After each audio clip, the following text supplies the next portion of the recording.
Hi friends. Now today we are concluding this topic, that is current electricity. This was an important topic as far as science 1 is concerned. And in the sixth video we are concluding all theoretical part of this entire chapter. I will proceed, or I will give all solved numericals in the form of PDF on the group.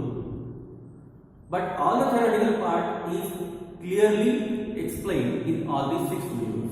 This is the last, that is 6th video, in which 3 remaining parts that we are discussing today.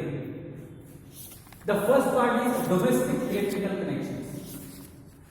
म्हणजे आपल्या घरामध्ये घरगुती wires आणि त्या घरगुती वायरिंगची connections कसे असतात.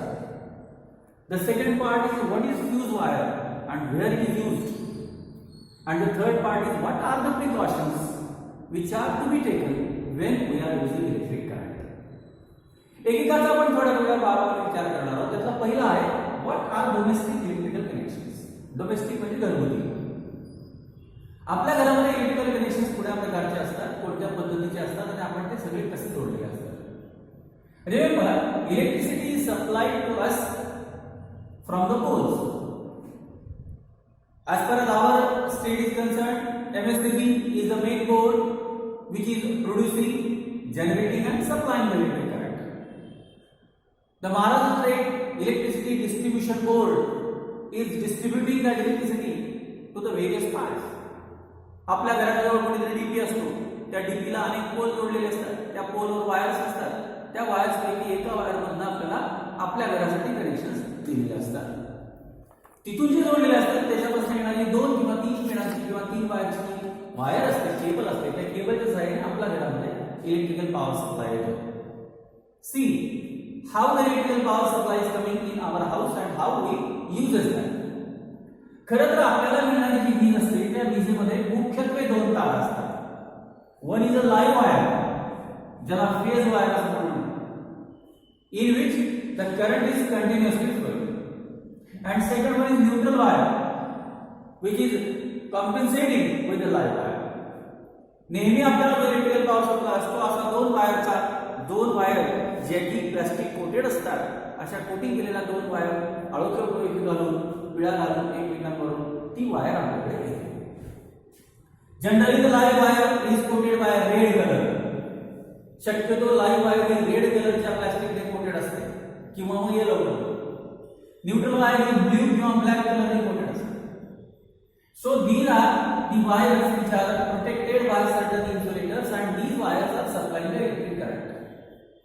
आपल्या घरामध्ये घरगुती वायरिंगसाठी आपल्या देशात पोटेन्शियल डिफरन्स किती आहे करंटचा, that is 220 volt. This much amount of potential difference is given in your electrical appliances for home. आपल्या घरात घरगुती उपकरणांसाठी वापरला जाणारा इलेक्ट्रिकल पॉवर सप्लाय 220 व्होल्टचा असतो. तेवढ्या 220 व्होल्टच्या पॉवर पोटेन्शियल डिफरन्सच्या सहाय्याने आपल्या घरामध्ये mixer, geyser, grinder, washing machines, त्याच्यानंतर लाईट, फॅन, ट्यूब हे सगळं चालू शकतं. हा, तुम्ही घरामध्ये 5 HP ची मोटर लावायची म्हणाल, 10 HP ची मोटर लावायची म्हणाल तर ती चालत नाही. एखादं भलं मोठं उपकरण तुमच्या घरामध्ये लावायचं म्हणाल तर घरातल्या वायरिंगवर ते चालत नाही, कारण तुम्हाला घराला दिलेली वायरिंग ही कमी पोटेन्शियल डिफरन्सची असते. म्हणजे दॅट 220. हा, तुम्हाला जर खूप जास्त मोठा पॉवर सप्लाय हवा असेल तर तुम्हाला स्वतंत्र डिमांड एमएससीबी कडे करावं लागतं आणि एमएससीबी तुम्हाला त्या प्रकारचा पॉवर सप्लाय पण देऊ शकते. फॉर एक्झाम्पल कारखान्यांसाठी, इंडस्ट्रीसाठी मोठे पॉवर सप्लाय देतात. But for the domestic electrical appliances 220 volt is the potential difference in area. This much amount of potential difference is given through the wires. All electrical appliances are connected in our house. आपल्या घरामध्ये main switch पासून जेव्हा ताराच्या सहाय्याने आपल्या घरात wiring केली जाते तेव्हा ती तुम्ही तुमच्या घरामध्ये बघितली असेल. मग त्यापैकी काही वायर फॅनला येतात, काही वायर बल्बला जातात, काही वायर वेगवेगळ्या प्रकारच्या पॉवर पॉइंटला जातात, जिथे मिक्सर लावलेला आहे, हीटर लावलेला आहे, गीझर लावलेला आहे, ग्राइंडर लावलेला आहे, वॉशिंग मशीन लावलेली आहे. And the distribution is made. मी मागच्या व्हिडिओमध्ये सुद्धा तुम्हाला सांगितलं होतं आपल्या घरातलं सगळं डिस्ट्रीब्युशन हे पॅरलल पद्धतीने जोडलेलं असतं. का पॅरलल पद्धतीने? रेजिस्टन्स कमी व्हावा म्हणून पॅरलल पद्धतीने जोडलेलं असतं. म्हणून तर आपल्या घरातली सगळी उपकरणे समान क्षमतेने चालतात. प्रत्येक घरातले बल्ब समान क्षमतेने चालतात, प्रत्येक घरातल्या ट्यूब समान क्षमतेने चालतात, प्रत्येक घरातले पंखे सुद्धा समान क्षमतेने चालतात. Because all domestic electrical appliances are connected to each other in parallel combination, not in series.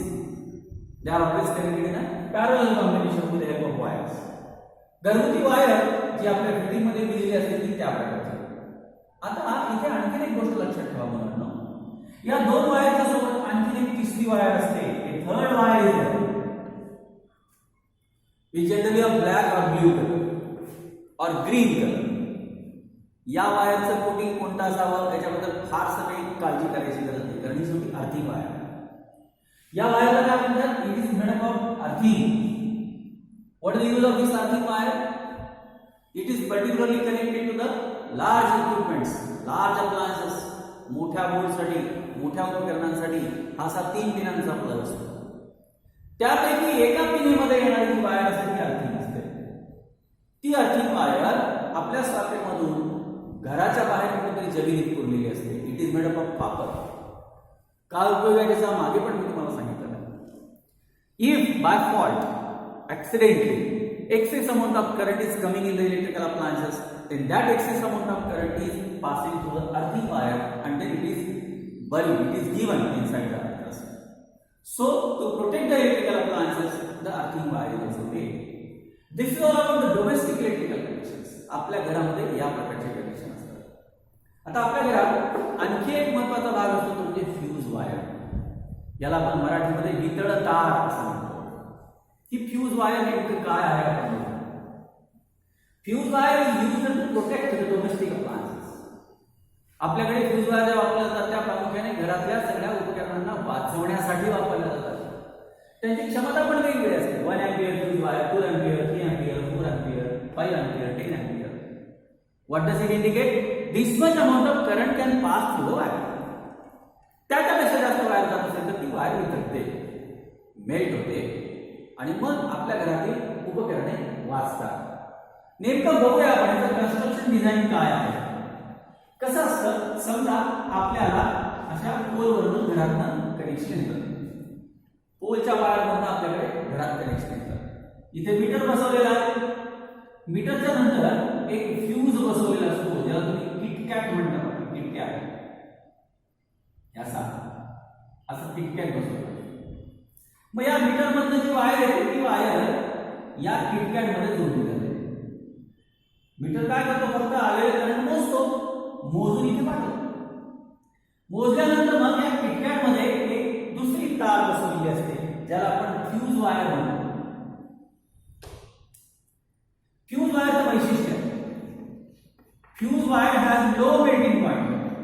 It has low melting point and it has low resistance.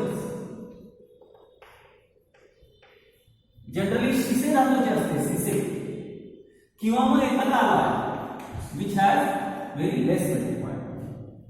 आता काय होतं, कधी कधी नजर चुकीने या पोलवरून जास्त करंट येतो. If more amount of current is coming, meter will read that, then the current will be supply, पुढे पाठवलं जातं. आपल्या घरात हे करंट येण्यापूर्वी या वायर मधून येत असतं. That is non what? Fuse wire.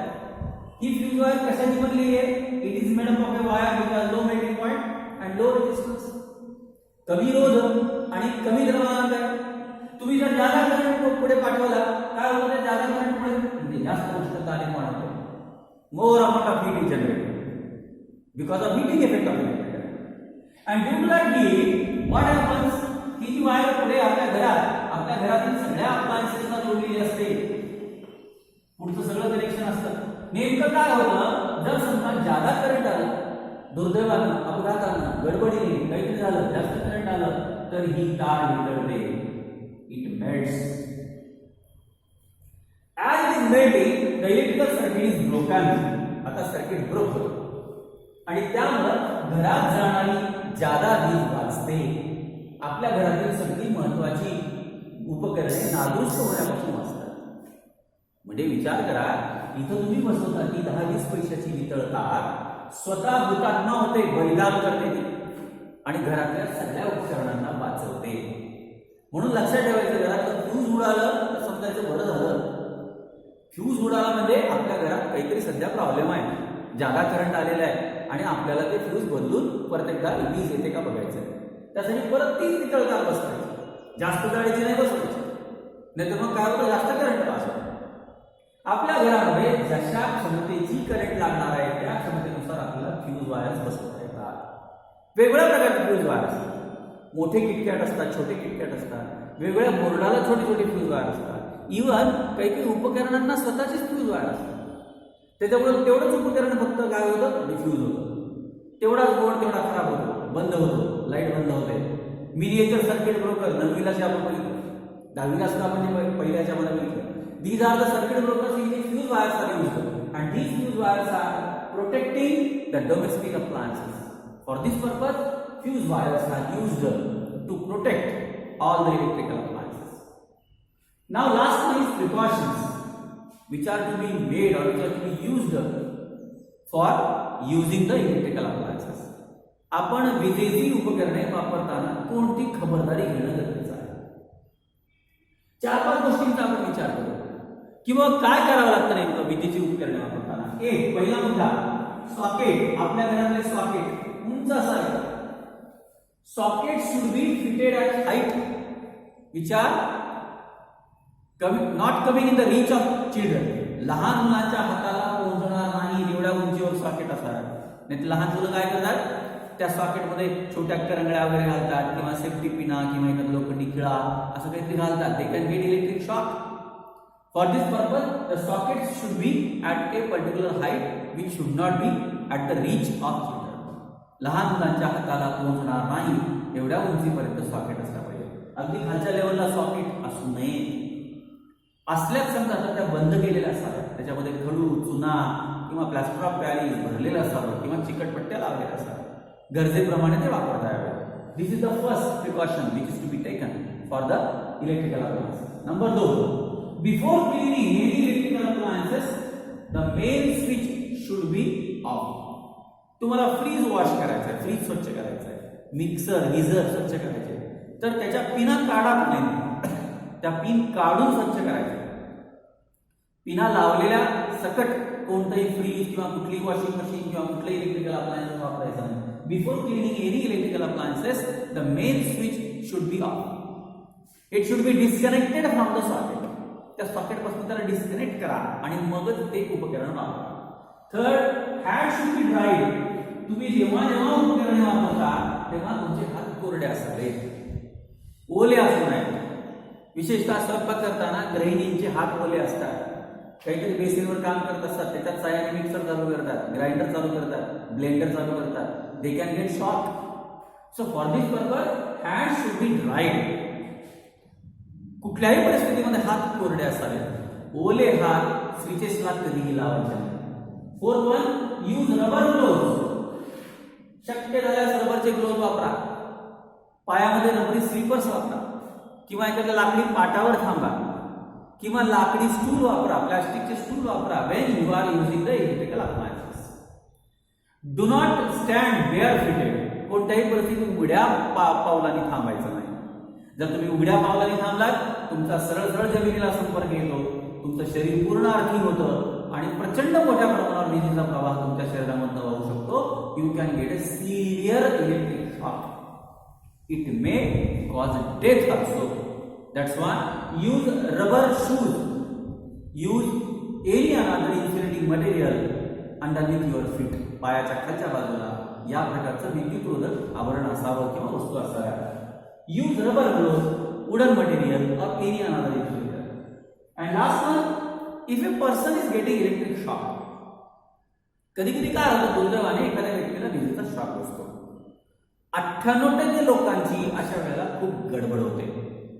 शिकलेली माणसं, शिकलेली सवरलेली माणसं सुद्धा इथे गडबड करतात. एखाद्याला इलेक्ट्रिक शॉक लागलेला आहे, तो समजा एखाद्या बोर्डाला चिपकून बसलेला आहे, एखाद्या उपकरणाला धरून बसलेला आहे. आपल्याला त्यावेळेला कळत नाही, आपण भांबावून जातो आणि आपण त्याला धरून ओढायचा प्रयत्न करतो. It is totally wrong.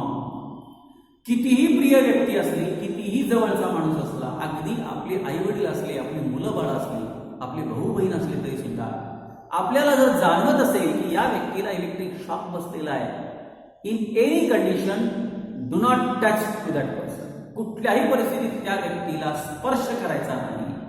Because you can't protect that person. In another way you can get shock. तुम्हाला सुद्धा त्याला झटका बसतो. मग आता काय करावं? अशी माणसं कशी वाचवावी? या माणसांना कुठल्या तरी विद्युतरोधक पदार्थाने ढकलायचं. Use rubber gloves, use wooden material. लाकडी पाट हातात घ्या, स्टूल हातात घ्या, प्लास्टिकची वस्तू हातात घ्या, लाकडी काठी हातात घ्या आणि त्या काठीने त्या व्यक्तीला तिथून ढकला.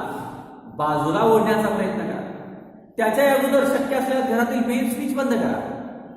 मेन स्विच तुम्हाला माहित नाहीये आणि त्या व्यक्तीला वाचवायचं आहे, तर तुम्हाला कुठल्या तरी विद्युतरोधक आवरणाने त्या व्यक्तीला ढकलता आलं पाहिजे.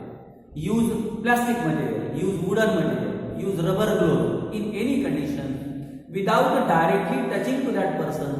Try to withdraw that person from that particular instrument by using such type of insulating material.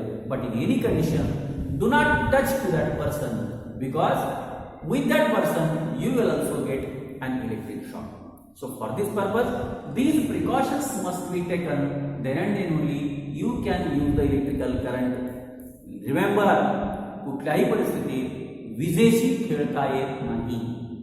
नदीच्या वाहत्या पाण्याबरोबर जर तुम्हाला पोहता येत नसेल तर कधीही खेळू नका. आणि विजेच्या बाबतीत तुम्हाला माहिती नसेल तर कधीही विजेच्या उपकरणाच्या बाबतीमध्ये खेळण्याचा प्रयत्न करायचा नाही. वीज कधीही तुम्हाला सोडणार नाही. It will give severe electric shock which can lead death also. For this purpose these precautions must be taken. Then and then only you can use electricity, because we know that electricity is a worship to the human being. माणसाला मिळालेले वरदान आहे, पण ते सांभाळून वापरलं पाहिजे. Okay, will stop here. Thank you.